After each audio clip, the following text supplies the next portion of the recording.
हर महीना वैन के 800 रुपए बचाने के लिए हम लोगों ने साइकिल से स्कूल जाना चालू कर दिया था। ये हो गई।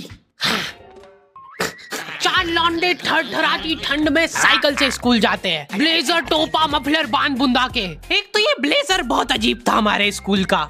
2 जेब थी हमारे ब्लेजर में और 2 ही अंदर की साइड थी। हमारे स्कूल वालों को लगा कि बाहर जेब का क्या ही यूज हो सकता है, इसलिए उन लोगों ने बाहर जेब ही नहीं दी।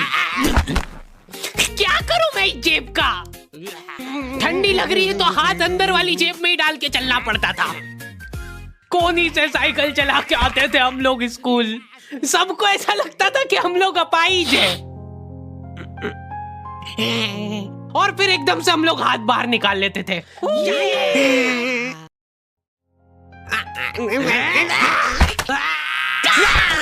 मजाक बना के रख दिया डिसेबिलिटी को।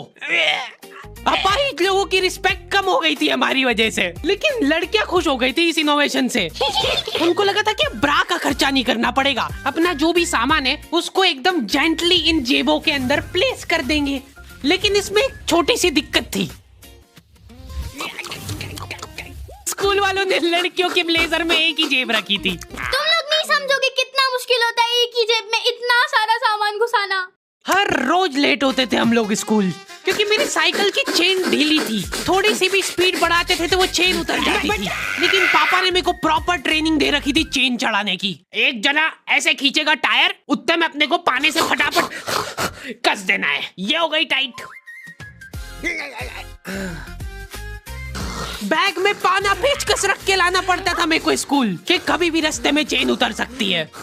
इमेजिन करो एक बार कि तुम चुपचाप वैन में बैठ के जा रहे हो, बीच सड़क में 4 लौंडे साइकिल पलटा के ये फटाफट क्लास में बैठे हुए मेरे को डर बना रहता था कि कोई गलती से मेरा बैग चेक नहीं कर ले।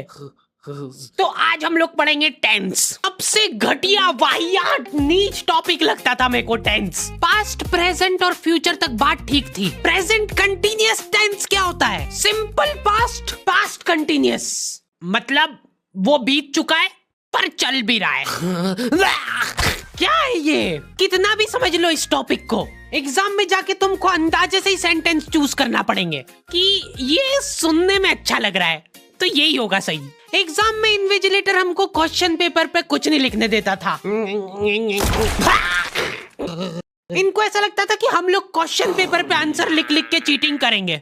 लेकिन हमारी क्लास के बच्चे एडवांस हो गए थे, ये पूरी की पूरी आंसर शीट एक्सचेंज कर लेते थे कि तू लिख के दे, को आता है तो। बोर्ड एग्जाम थी यार हमारी, और हमारे स्कूल वाले बोर्ड एग्जाम को बहुत सीरियसली लेते थे। अलकायदा टाइप ट्रेनिंग मिली थी हम लोगों को। एग्जाम देते हुए कहीं से भी बॉम्ब गिर सकता है, लेकिन तुम्हारे हाथ नहीं रुकना चाहिए, चाहे तुमको क्वेश्चन आता हो या ना, कुछ न कुछ लिख के ही आना है। हमारा एक ही मकसद होना चाहिए, आंसर शीट भरना। नहीं आए तो अभी कुछ भी लिख के आ जाओ। मेरे को ये नहीं समझ आता कि मैं कुछ भी कैसे लिख के आ जाऊं, मेरे को आता ही नहीं है, क्या लिखूं मैं? एक तो हमको इतना डरा धमका के भेजा गया था ना सेंटर पे, मैं नर्वसनेस में जाके अपना नाम भूल गया वहां पे। इन्विजिलेटर ने नाम पूछा, मैं सोच रहा हूँ क्या हो सकता है। बेटा नाम तुम्हारा। 2 मिनट। हाँ हेलो मम्मी, मेरा नाम क्या है? बोर्ड एग्जाम के नाम पे इतना डरा दिया था ना स्कूल वालों ने हमको, अच्छों का मुंह निकल जाता है टट्टी के साथ मिक्स होके। तुम लोगों का एक सेंटर आएगा जिसके चारों तरफ सैनिक तैनात रहेंगे। बिना एडमिट कार्ड के वहाँ पे आसपास भी भटकते हुए मत दिख जाना, जिंदा जला देंगे वो लोग। और अगर चीटिंग करते हुए पकड़ा गए तो ना तो तुम हमको जानते हो ना हम तुमको जानते हैं। हम लोग एग्जाम वाले दिन सेंटर पहुंचे तो बच्चों से ज्यादा सिक्योरिटी थी वहाँ पे। आज तक इतनी सिक्योरिटी मैंने एयरपोर्ट पे भी नहीं देखी थी। आर्मी वगैरह खड़ी थी वहाँ पे टैंक लेके। वो सिक्योरिटी वाले एक एक रबड़ का रैपर निकाल के देख रहे थे कि उसके पीछे तो नहीं लिख के लाया कुछ। क्या लिख लूंगा मैं इतनी सी जगह में? लिख भी लिया तो मेरे को ही समझ नहीं आएगा कि क्या लिखा है। कुछ चीजों का मेरे को लॉजिक ही समझ नहीं आया था कि तुम नंबर वाली घड़ी पहन के नहीं जा सकते हो, पहनना है तो कांटे वाली पहनो। उनको शायद शक हो गया था कि ये सारे लोग एक साथ कोऑर्डिनेशन करके बम नहीं फोड़ दे। उधर एक बच्चे की घड़ी का अलार्म बज गया और वो बजता भी बॉम्ब के टाइमर जैसा है। अलकायदा जिंदाबाद।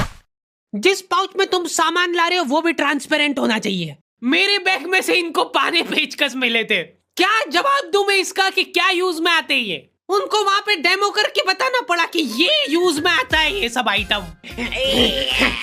फिर बाकी बच्चों ने भी कंफर्म करा कि हाँ देखा तो है हमने इनको रास्ते में ये हरकत करते हुए। ये सब देख के उन्होंने मेरे पाने पेचकस तो हाथों हाथ नाली में फेंक दिए थे। हमारे एक साथी की जेब में से ड्रग्स बरामद हो गए थे।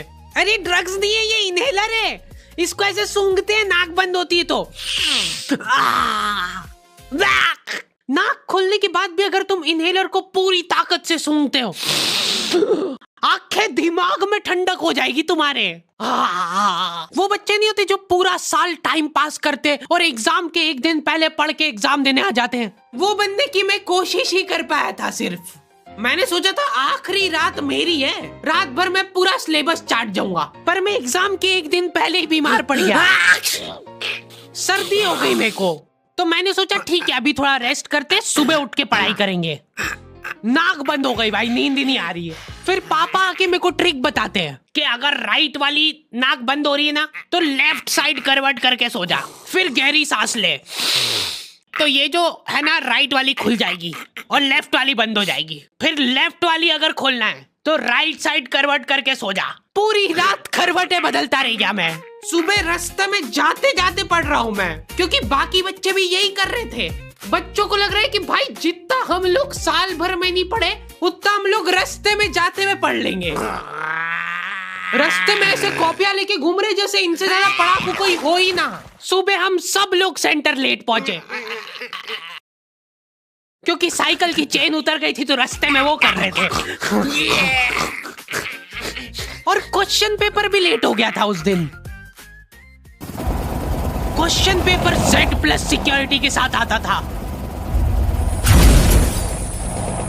10 बॉडीगार्ड लेके आते थे एक जरा सा पार्सल।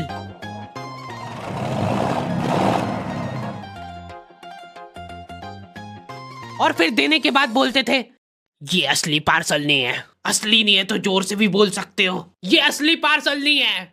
ये लोग पता नहीं किसी को तो गुमराह करने की कोशिश कर रहे थे। इनको डाउट था कि इतनी सिक्योरिटी के बाद भी कोई पेपर चोरी कर लेगा, तो ये लोग इतनी सिक्योरिटी में नकली पेपर लेके आए।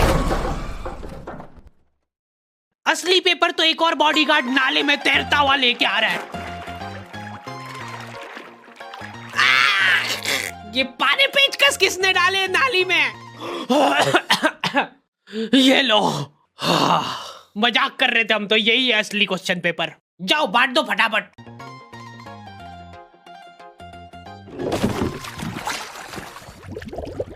ये अपना आपस में एक दूसरे को गुमराह कर रहे थे। एक बार बस सोच के देखो कि ये सारी हरकतों के बाद भी अगर पेपर लीक हो गया, सोचो एक आदमी टेलीग्राम पे क्वेश्चन पेपर बेचने लग गया था, वो भी एग्जाम के महीने भर पहले से, तब तक क्वेश्चन पेपर बना भी नहीं था। तो अब जो आदमी हमारा क्वेश्चन पेपर सेट करने बैठा, उसने सोचा कि उसका काम इजी हो सकता है, क्यों ना थोड़ा सा स्मार्ट वर्क कर लिया जाए। उसी ने सबसे पहले वो फेक क्वेश्चन पेपर खरीदे और वैसे के वैसे चेप दिए। जिसने पेपर लीक करा था वो खुद सोच में पड़ गया कि ये कैसे हो गया। एग्जाम खत्म होने के बाद इन्विजिलेटर को बहुत मजा आता भाई कॉपियां छीनने में। एक सेकंड भी किसी को ज्यादा नहीं मिलना चाहिए। बस एक बार टाइम ओवर होने के बाद कैसे लिखा तूने? एक बच्चे ने खुद से कॉपी दे दी तो इनको डिसरिस्पेक्टफुल महसूस हो गया था। उसको वापस से कॉपी दे दी कि लिख ले थोड़ी देर और। जैसे ही लिखने लगा वापस छीन ली।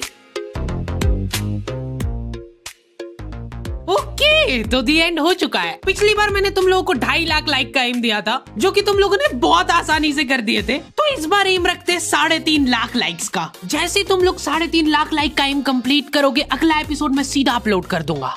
मिलते हैं नेक्स्ट वीडियो में।